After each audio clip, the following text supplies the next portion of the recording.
네, 피켓을 받으신 분들은 다 뒤로 가서 쭉 서주시면 되겠고요. 오달록 지부장님 앞으로 한 칸 더 채워주시면 되겠습니다. 네, 앞으로 쭉 채워주시면. 방금 소개받은 시민사회단체 연대회의 운영위원장 이승훈이라고 합니다.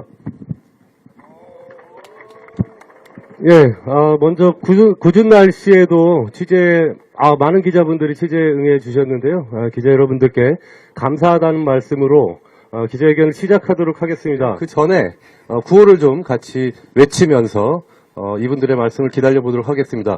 지금 피켓을 들고 계신데요. 피켓 앞뒤로 인쇄가 돼 있는데 먼저 파란색으로 돼 있는 부분이 보이도록 해서 파란색에는 언론장악 저지하자라고 적혀 있습니다. 같이 한번 외쳐보겠습니다. 언론장악 저지하자! 네, 이 다음에는 뒤집어서 공영방송 지켜내자입니다. 네, 같은 방식으로 하겠습니다. 공영방송 지켜내자! 네, 계속해서 각 정당의 말씀 이어듣도록 하겠습니다. 고민정 더불어민주당 최고위원님 말씀 첫 번째로 들어보겠습니다. 22대 국회에서 그 활약이 더 기대되는 정당입니다. 개혁신당 이준석 대표님 말씀 들어보도록 하겠습니다.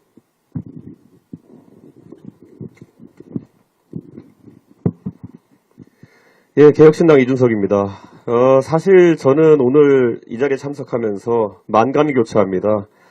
2년이 지났나요? 그때 언론중재법에 반대하는 시위를 롯데현대홀에서 주도했던 그 당시 야당 대표 이준석이 오늘은 또 윤석열 정부의 언론 장악 시도를 규탄하기 위해서 이 자리에 서 있습니다. 그만큼 언론 장악이라는 것은 권력을 가진 집단이 뿌리치기 어려운 유혹인 것 같습니다.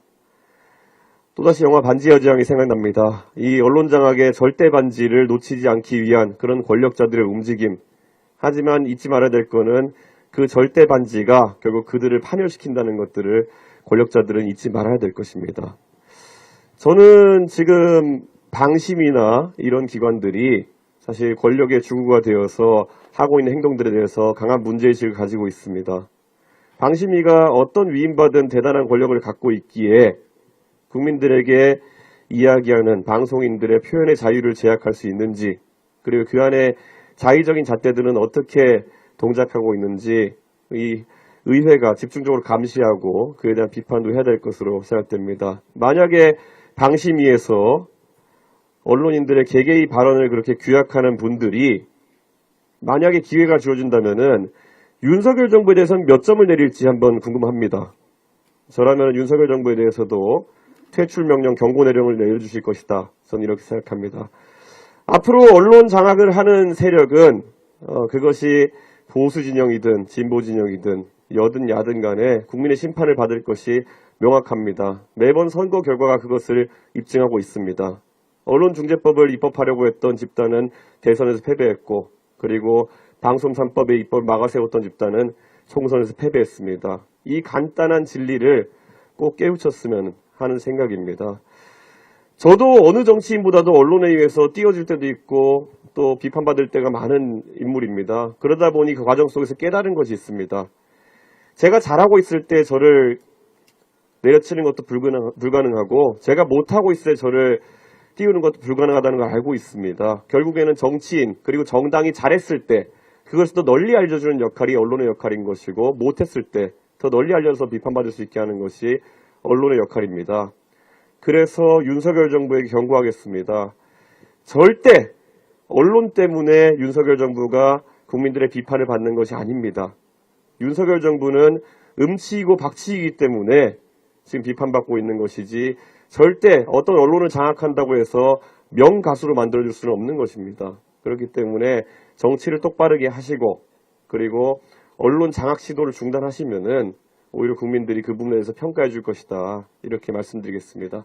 다시 한번 말씀드리지만 개혁신당은 어쩌다 보니 정치의 여정 속에서 항상 언론의 자유를 지키는 방향 속에서 서 있어 왔습니다. 그렇기 때문에 지금까지 21대 국회에 추진되었던 그런 여러 가지 노력에 더해가지고 개혁신당이 창당하면서 사실 다시는 이런 공영방송에 대한 장악 시도가 이어지지 않길 바라는 마음에서 공영방송 사장에 대한 임명 동의제 같은 것을 최우선 과제로 내건 바가 있습니다. 이런 부분도 앞으로 야권의 논의 과정에서 병합해서 저희가 함께 추진해 나갈 수 있었으면 좋겠다라는 말씀으로 제 의견을 마치겠습니다. 항상 언론 노조와 그리고 언론 유관 단체들 그리고 관계자분들의 노력에 개혁신당을 함께하도록 하겠습니다. 감사합니다.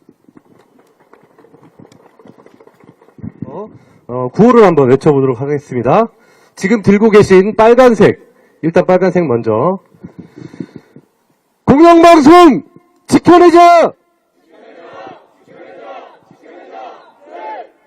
네, 이번에는 아까처럼 뒤집어서. 언론장악 저지하자!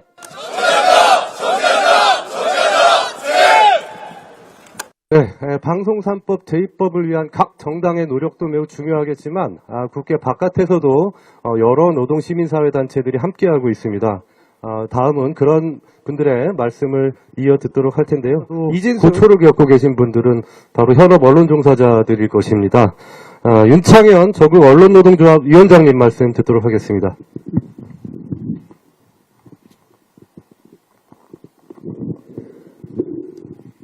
예, 윤석열 공동행동의 수많은 단체들, 그리고 꼭 연명으로 함께하고 있지 않더라도 마음으로 문제의식을 느끼고 있는 수많은 국민들과 함께하겠습니다. 쉽지 않은 싸움일지도 모르겠습니다. 그리고 짧지 않은 싸움이 될지도 모르겠습니다. 하지만 그 마음들이 모이게 된다면 결국에는 언론 장악을 저지하고 그리고 방송사법을 제정할 수 있는 그날이 올 수 있지 않을까라는 생각이 듭니다. 이상으로 이틀막 거부 언론 장악 저지를 위한 제22대 국회 1호 입법 다짐의 시간을 마치도록 하겠습니다. 마지막까지 취재에 응해주신 기자 여러분들과 그리고 짧지 않은 시간이지만 기자회견에 끝까지 응해주신 모든 참가자 여러분들께 감사하다는 말씀드리면서 기자회견 마치도록 하겠습니다. 수고하셨습니다.